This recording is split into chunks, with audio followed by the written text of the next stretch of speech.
তোমার নুনুস বড়ই জাদু জানে, জাদু জানে রে। তোমার নুনুস বড়ই জাদু জানে। এখন তো বাংলাদেশের জনগণ নুনুসের জাদুতে সেই মুগ্ধ, সেই মুগ্ধ।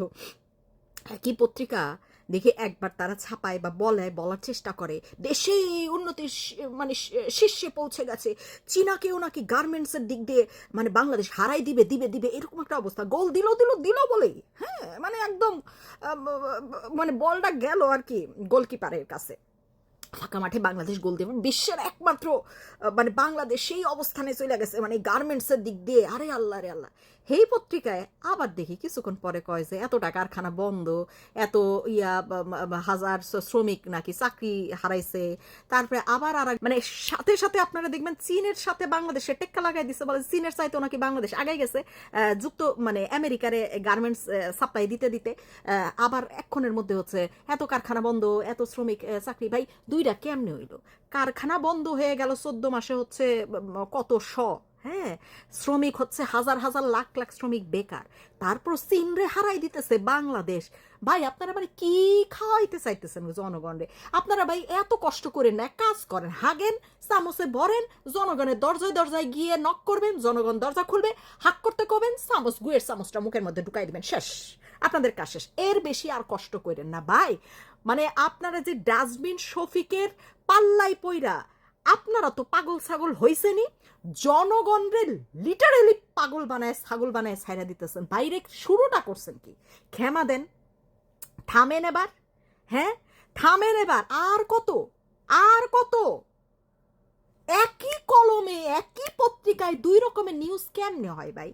আপনারা নিজেরাই কইতেছেন কারখানা বন্ধ, আপনারা নিজেরাই করতেছেন শ্রমিকরা চাকরি হারাইছে এত লাখ লাখ, হ্যাঁ আপনারাই আবার কইতেছেন চীনের আগে নাকি বাংলাদেশ দৌড়াই চলে যাইতেছে গার্মেন্টসের দিতে। ভাই কি আসমান থেকে পয়দা হইতেছে গার্মেন্টস, না অন্য কোনো দেশ আপনাদের সাপ্লাই দিতেছে? ভাই নিউজের সাথে নিউজ তো মিলাবেন, আপনার অন্য পত্রিকার সাথে মিলানোর দরকার নেই, আপনাদের নিজের পত্রিকার লেখার সাথে লেখা মিলান, এটুক তো করেন।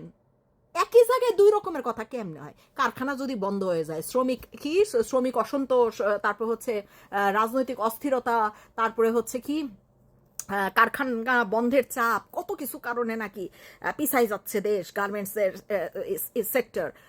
আমরা সাধারণ মানুষ শুধু জানি, এটা তো মানে স্কুলের বাচ্চা কাচ্চাও বোঝে যে ভাই কারখানা যদি না চলে, শ্রমিকরা যদি কাজ হারায়, কারখানা বন্ধ হয়ে গেলে ভাই গার্মেন্টসটা পয়দা হইতেছে কোন জায়গা থেকে? নুনুস আর শফিক মিল্লা ঘরে বসে হাইগা হাইগা পয়দা করতেছে গার্মেন্টস নাকি? বুঝলাম না তো। চীনের আগে আপনারা এখন চীনরেও টেক্কা দিয়ে দিবেন? ভাই শুরুটা করছেন কি? হ্যাঁ, কোন অবস্থানে চলে গেছেন নিজের দেশে, কোন অবস্থানে নিয়ে গেছেন সেই হুঁশও নাই, বেহুশ হয়ে গেছেন। বেহুশ অবস্থায় তো আসেনি, 14 মাস ধরে বেহুশ আছেন, কোমাতে আছেন। সে কোমার থেকে আদৌ আর ফেরত আসবেন কিনা কোনো সন্দেহ নাই। আর এই শফিকের কথা অনুযায়ী চলতে চলতে প্রত্যেকটা সংবাদ মাধ্যম একদম মানে ছাগল পর্যায়ে চলে গেছে। বলে না মানে ছাগলে কি কিনা খায়, তো ওই অবস্থা। মানে তারা কি লিখতেছে, কেন লিখতেছে, কি লিখতে হবে তারাই জানে না।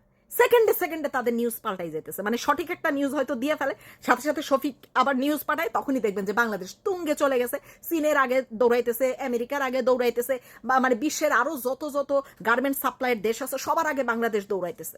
এত কারখানা বন্ধ হওয়ার পরে বাংলাদেশ এমনি দৌড়াই কেমনে রে ভাই? তোদের পালা গায়ে বাংলাদেশ দৌড়াইতেছে?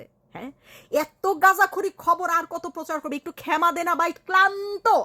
14 মাসে টায়ার্ড হয়ে গেছি, দেশে একটা কিছু তৈরি হইতে দেখলাম না 14 মাসে, ধ্বংস ছাড়া। তারপর নাকি দেশ খালি এমন দ্রুত গতিতে আগাইতেছে রে ভাই, থামানো যাইতেছে না দেশে।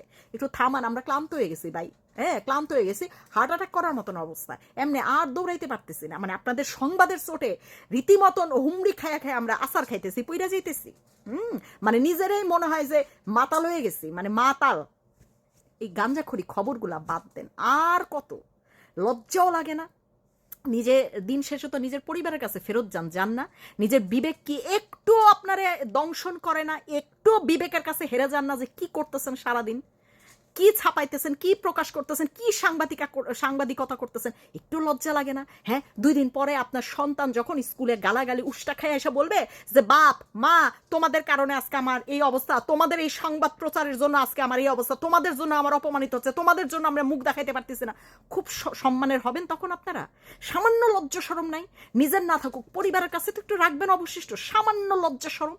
ছি, এগুলা নাকি সাংবাদিকতা। আরে তোদের মতন সাংবাদিকতা না থাকলে দেশ দেখবি যে আরো সামনে আগাবে আরো বেশি। নিমক হারাম।